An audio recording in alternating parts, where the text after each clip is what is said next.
was occupied under the table. That was a 20-minute. Shut up! It was worth it. That's the longest commitment I've seen you have been. The 20-minute joke is that you All right. Kudos. Okay. Oh man, what else you here, buddy? Yep. Come on over. Okay. So one of the things we were talking about. So you're talking about don't touch the anybody really. Kids are one thing. It's funny when you go to certain public events that you'll get these parents with newborn babies. They're like, "Here, hold my kid," Oh, they're the teachers. and you're like, "Oh." I'm afraid they're gonna leave me with the kid. I'm like, I don't want this. You deal with it. But you don't know because you can't see. You don't have control. You may drop it. Always refrain from that. Maybe punt the kid. That's probably not He good. did it once. He got away with it. Yeah. Oh, glad you're here, Woody. The dad apologized after he drop kicked the child. He must have been Canadian. He must have been He Canadian. might have. Wow, that was almost a field goal. That was good. Wow. That's good. Certainly not the Bears playing. All right. So you're going to get down to the height because you're trying to basically disarm your fears. You opening up your body language because you're trying to seem less menacing. The other thing you were doing is you were pretending to be frightened or pretending to be scared. So one thing I've done in the past sometimes is you do like these outstretched high five.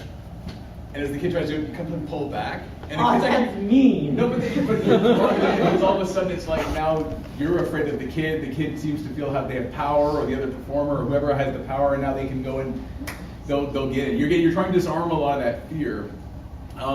Though there are some situations you start off with this where it's just better to walk away. Like it's done. The kid's screaming and crying.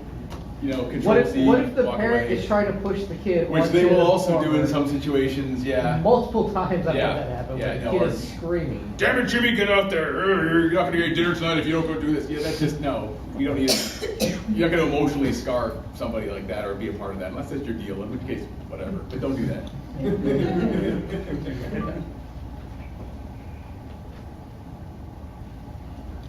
Oh, yeah. Oh, that's right. Yes, yeah. You're trying to you're trying to become less menacing. That's exactly it. So if you think about that for a second, I mean, you're not necessarily the scariest thing ever, but if you're like, I'm gonna eat you.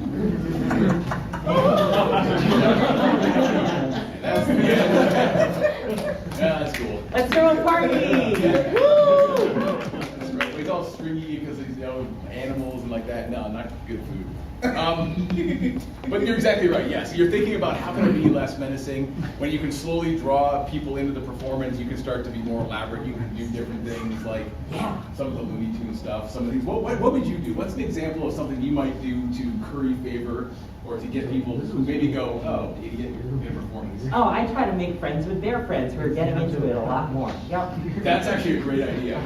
Yeah, so if I'm hanging out here with Sport and Buddy's coming over to perform to us, Hi. and I'm like, ugh. Aw, he doesn't want to be my buddy. Yeah. But do you want to be my buddy? Yeah. And then you start to see the whole. You want to be my buddy too? Yeah, maybe. Yeah, but he he's does. so Come sweaty. on. It is kind of moist. Yep. I just had to do it. I'm just extra juicy.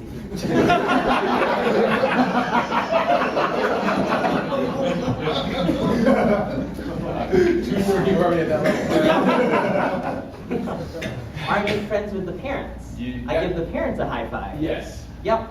That is probably the best situation when you've got a parent who is not forcing the kid or not forcing. And when I say kid, I mean you're talking up to 5 years old. I guess it could be teenagers too.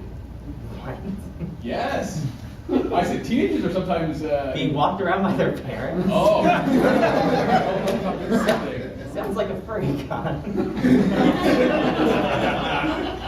I probably should have a minor passion. You should have. How old are you, buddy? You should As be old like- as you want me to be. So does anybody else have any tips or tricks or things that you might have learned if you've done any performing in public or even at conventions? Any ideas? With kids? With anybody. With anybody? Anybody at all. Don't give Big old kids, people actual kids, adults, other performers. I've scared the shit out of adults before. How? How did you do that? They were just scared. Because you're crapless. 3 apples Four. tall. How is that a thing? I know, it's hilarious too, because as you're walking up and you're like going to a Four rave apples. or in a big party, and all of a sudden you scare them. In a lot of cases, yeah. A lot of people, if you're not expecting it, will either, yeah, I can see that, you get kind of freaked out. Or sometimes they are interested and engaged, or sometimes it takes time to warm up. Actually, like a lot of people outside earlier when we were doing the photos, some people were doing that, what the? And then they stay to watch a bit, and then it's just, oh, interesting. And then all the car crashes and all that. There's lots of construction there. I can't tell you, people at raves are more accepting because of the things they're on. Okay, so in all seriousness, again, I'm not trying to ruin people's fun. I Don't go to raves in fursuit. well, so again, the consideration of anything, dances, performances, any of that stuff is, again, your heat, your comfort. It's often difficult to know when you're ready to stop. People who've done suiting, even probably even a buddy,